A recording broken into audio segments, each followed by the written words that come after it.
নমস্কার বন্ধুরা, কল্যাণী মায়ের রন্ধনশালাতে জানাই সবাইকে আরও একবার স্বাগত। আমি মহুয়া আবারও চলে এলাম ভিন্ন স্বাদের এক রেসিপি নিয়ে, হায়দ্রাবাদি ভেজ বিরিয়ানি। আজকাল তো বিরিয়ানি খেতে সবাই ভালোবাসে, আর বিরিয়ানি বেশিরভাগ কিন্তু রেস্টুরেন্ট থেকেই অর্ডার করে খান সবাই। আর ওই রেস্টুরেন্টের থেকেও ভালো স্বাদ যদি বাড়িতেই বসে বানানো যায়, তাহলে কেন বা রেস্টুরেন্ট থেকেই বা অর্ডার করবেন। বাড়িতেই শিখে নিন কীভাবে রেস্টুরেন্ট স্টাইলে হায়দ্রাবাদি বিরিয়ানি বানাতে হয়। আসুন আর দেরি না করে ঝটপট রেসিপিটা শিখে নিন আর বাড়িতে এইভাবে বানিয়ে ফেলুন। দেখবেন বাড়িতে আসা অতিথি এবং বাড়ির সবাই কিন্তু খেয়ে বেশ খুশি হবে। বিরিয়ানি বানানোর জন্য আমি আজকে 1.5 কেজি বিরিয়ানির চাল নিয়েছি। চালগুলো নিয়ে ভালো করে পরিষ্কার করে ধুয়ে নিচ্ছি। আর ধোয়ার সময় একটু সাবধানতা অবলম্বন করতে হবে। চালগুলোকে ভালো করে চেপে চেপে ধোবেন না, তাহলে কিন্তু চালগুলো ভেঙে যেতে পারে। তারপর ভালো করে ধোয়া হয়ে গেলে ওপর থেকে আবার পরিষ্কার জল দিয়ে আধ ঘন্টার জন্য চালটাকে ভিজিয়ে রেখে দিতে হবে। যদি 30 মিনিটের জন্য ভিজিয়ে রাখা হয় চালটাকে, তাহলে কিন্তু বিরিয়ানির চালগুলো যখন রান্না করব, ভাত হবে, তখন কিন্তু একটু লম্বা লম্বা হয় আর দেখতেও ভালো লাগে আর তাড়াতাড়ি সেদ্ধও হয়ে যায়। যতক্ষণে চালটা ভিজছে ততক্ষণে আমি সবজিগুলোকে ম্যারিনেট করে নিচ্ছি। আর সবজিগুলো আমি কিভাবে কেটেছি সেগুলো দেখিয়ে দিচ্ছি।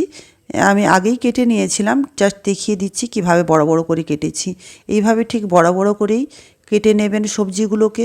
সবজিটা কিন্তু কাটার উপর নির্ভর করে অনেকটা বিরিয়ানির টেস্ট কিভাবে হবে এবং দেখতেও কেমন লাগবে। সবজি হিসাবে ব্যবহার করেছি ফুলকপি, গাজর আর বিনস, আলু। আর আজকে আমি মটরশুঁটি ছিল না তাই দিলাম না, আপনারা চাইলে মটরশুঁটিও দিতে পারেন। আমি তার বদলে ব্যবহার করেছি সয়াবিন। সয়াবিনটাকেও আমি গরম জলে আগেই ভিজিয়ে রেখেছিলাম, সেগুলোকে ভালো করে ধুয়ে পরিষ্কার করে ওগুলোও নিয়ে নিচ্ছি। সমস্ত সবজিগুলোকে ফার্স্ট ম্যারিনেশনের জন্য একটা পাত্রের মধ্যে নিয়ে নিয়েছি। আর মশলা হিসেবে দিচ্ছি প্রথমেই চা চামচের 2 চামচ মতো ধনে পাউডার, আর জিরে পাউডার দিচ্ছি ছোটো চামচের 1 চামচ মতো, চা চামচের 2 চামচ মতো হলুদ গুঁড়ো, কাশ্মীরি লঙ্কা গুঁড়োর কালারের জন্য দিচ্ছি 2 চামচ মতো, বাড়িতেই বানানো বিরিয়ানি মশলা 2 চামচ মতো দিচ্ছি ছোটো চামচের। আর বিরিয়ানি মশলাটা যদি বাড়িতেই বানানো হয় তাহলে কিন্তু বিরিয়ানির টেস্টটা অনেক গুণে ভালো হয়। আর দিচ্ছি আদা, রসুন আর কাঁচা লঙ্কার পেস্ট 5 চামচ মতো। আর দিচ্ছি পেঁয়াজ বেরেস্তা। পেঁয়াজের বেরেস্তাটা কিন্তু আমি আগে থেকেই বানিয়ে রেখেছিলাম। সাথে দিয়ে দিচ্ছি 150 ml মতো সাদা তেল। সমস্ত কিছুকে ভালোভাবে মিশিয়ে নিয়ে ফার্স্ট ম্যারিনেশন করে রেখে দিচ্ছি 30 মিনিটের জন্য। মিনিমাম 30 মিনিট কিন্তু রাখতেই হবে। এর থেকে যদি সময় হাতে থাকে বেশি টাইম রাখতে পারেন। পারলে ওভারনাইট রেখে দিলেও কিন্তু টেস্টটা অনেক গুণে ভালো হয় বিরিয়ানির। এখানে একটা কথা বলে রাখি, এখনও পর্যন্ত কিন্তু আমি সবজিতে লবণ দিইনি। লবণটা যদি সবজিতে আগে দিয়ে দেওয়া হয় তাহলে কিন্তু সবজি থেকে জল ছেড়ে যাবে আর মশলাগুলো সবজির সাথে ভালোভাবে লাগবে না। এর জন্য আমি পরেই লবণ দেব। বিরিয়ানির চাল সেদ্ধ করার জন্য একটা হাঁড়িতে জল নিয়ে বসিয়ে দিয়েছি। আর তাতে দিচ্ছি কিছু গোটা গরম মশলা, দিচ্ছি তেজপাতা, লবঙ্গ, দারচিনি, ছোটো এলাচ, জায়িত্রী আর শাহি জিরে। গোটা গরম মশলাগুলোকে জলের সাথে ভালোভাবে ফুটিয়ে নিচ্ছি। ফুটে উঠতে সময় লাগবে প্রায় 7 মিনিট মতো। দেখুন জলের কালারটা ঠিক এই রকম হয়ে যাবে, লাল লাল। আর তখনই ভাববেন হয়ে গিয়েছে। তারপর গোটা গরম মশলাগুলোকে একটা ছান্তার সাহায্যে ভালোভাবে ছেঁকে তুলে নিতে হবে। আর এগুলো যদি থেকে যায় তাহলে কিন্তু বিরিয়ানি খাওয়ার সময় মুখে গোটা মশলাগুলো লাগতে পারে আর বিরিয়ানিটা খেতে ভালো লাগবে না, তাই ছেঁকে তুলে দিলেই ভালো হয়। এদিকে সমস্ত সবজিগুলো ফার্স্ট ম্যারিনেশন হয়ে গিয়েছে, তাই আমি সেকেন্ড ম্যারিনেশনের জন্য আমি ঢাকনাটা সরিয়ে নিয়েই দিয়ে দিচ্ছি ওপর থেকে ধনে পাতা কুচানো আর পুদিনা পাতা কুচানো আর 7-8টা মতো কাঁচা লঙ্কা চিড়ে রেখেছিলাম দিয়ে দিচ্ছি। আর দিচ্ছি ওপর থেকে 700 গ্রাম মতো টক দই। টক দইটাকে আমি আগে থেকেই ফেটিয়ে রেখেছিলাম, দিয়ে দিচ্ছি। আর দিচ্ছি পরিমাণ মতো লবণ। সমস্ত কিছু দিয়ে দেওয়ার পরে ভালোভাবে আরও একবার ভালো করে মাখিয়ে নিচ্ছি। মাখিয়ে নিয়ে আবার ঢাকনা দিয়ে ঢেকে রেখে দিচ্ছি। সমস্ত সবজিগুলো নিয়ে প্রায় 1 কেজি মতো ছিল, তাই আমার দইয়ের পরিমাণটা কিন্তু 700 গ্রাম মতো লেগেছে। আপনারা কিন্তু এটা খেয়াল রাখবেন, সবজির টোটাল পরিমাণ 1 কেজি মতো হলে 700 গ্রাম দই দিতে হবে। সেকেন্ড ম্যারিনেশনও কমপ্লিট হয়ে গিয়েছে। আর এদিকে গোটা গরম মশলাগুলোও তুলে নিয়েছি জল থেকে। তার উপরে ওপর থেকে দিয়ে দিলাম পরিমাণ মতো লবণ। লবণটা একটু আপনারা বেশি দেবেন, কারণ জলটা বেরিয়ে যাবে তখন ভাতে লবণটা কম হয়ে যাবে এর জন্য। আর ওপর থেকে দিয়ে দিচ্ছি 1 চামচ মতো সাদা তেল। আর দিয়ে দিচ্ছি 1 থেকে 2 চামচ মতো লেবুর জুস। লেবুর জুসটা চাইলে আপনারা নাও দিতে পারেন, তবে লেবুর জুসটা যদি দেওয়া হয় তাহলে কিন্তু যে বিরিয়ানির যে চালটা ভাত হবে তার কালারটা কিন্তু একদম সাদা হবে আর পারফেক্ট হবে, একে অপরের গায়ে লেগে যাবে না। এর জন্য আপনারা লেবুর জুসটা কিন্তু দিতে পারেন, আর চাইলে নাও দিতে পারেন। এবার ওপর থেকে দিয়ে দিচ্ছি আগে থেকে ভিজিয়ে রাখা চালগুলো সেদ্ধ হওয়ার জন্য। আর আরেকটা কথা বলে দিচ্ছি, যখন বিরিয়ানির চালটা সেদ্ধ হবে তখন কিন্তু গ্যাসের ফ্লেমটা একদম হাইতে রাখবেন।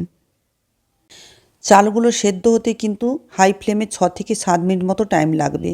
আর লক্ষ্য রাখতে হবে যেন 60%-এর বেশি সেদ্ধ না হয়, এটা কিন্তু ভালো করে লক্ষ্য করতে হবে, নাহলে কিন্তু একদম ঝরঝরে পারফেক্ট বিরিয়ানি হবে না।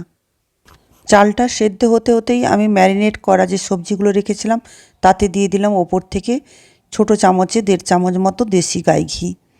আর সেটাকেও ভালো করে মাখিয়ে নিচ্ছি।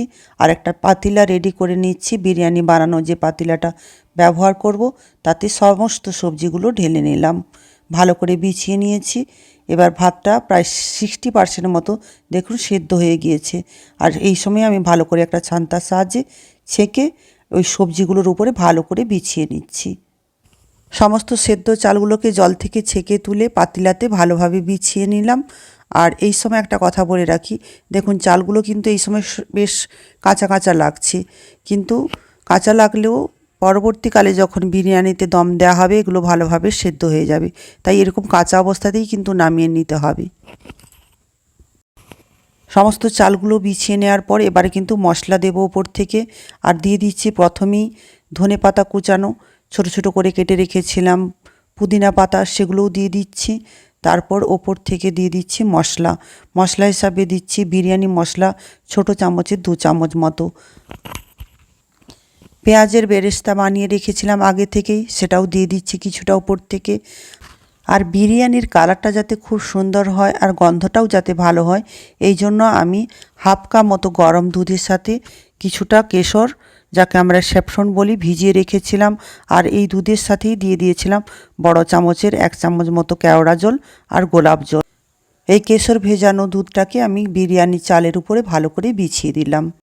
এবার পাতিলার মুখের ঢাকনাটা ভালোভাবে বন্ধ করে দিচ্ছি। দেখুন বিরিয়ানিতে দম দেওয়ার জন্য আমি একটা মোটা তাওয়া বসিয়ে দিয়েছি, তাওয়াটাকে ভালোভাবে গরম করে নিয়েছি। গরম করে নেওয়ার পর বিরিয়ানির যে পাতিলাটা ওর উপরে ডাইরেক্ট বসিয়ে দিলাম। 10 মিনিট মতো হাই ফ্লেমে এটাকে দম দিয়ে দেব। তারপর আমি গ্যাসের ফ্লেমটাকে একদম কমিয়ে দেব, স্লোতে আবার 30 মিনিট দম দিতে হবে। তারপর 10 মিনিট আরও এইভাবে তাওয়ার উপরে বসিয়ে রেখে দিতে হবে পাতিলাটা।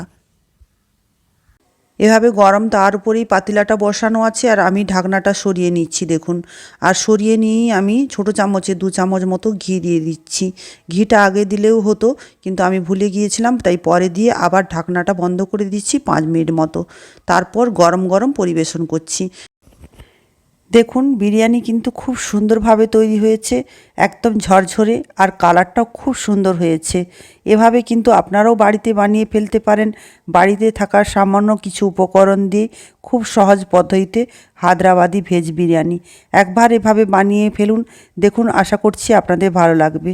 আমার রেসিপিটা যদি আপনাদের ভালো লেগে থাকে প্লিজ লাইক কমেন্ট করবেন, শেয়ার করবেন। আর এখনও পর্যন্ত যারা সাবস্ক্রাইব করেননি যে সকল বন্ধুরা, তারা প্লিজ সাবস্ক্রাইব করে দেবেন, যাতে করে পরবর্তীকালে আমি কোনো রেসিপি বানালে আপনাদের কাছে সবার আগে নোটিফিকেশন পৌঁছে যায়। পরবর্তীকালে আমি আবার কোনো নতুন রেসিপি নিয়ে হাজির হব। সবাই ভালো থাকবেন, নমস্কার।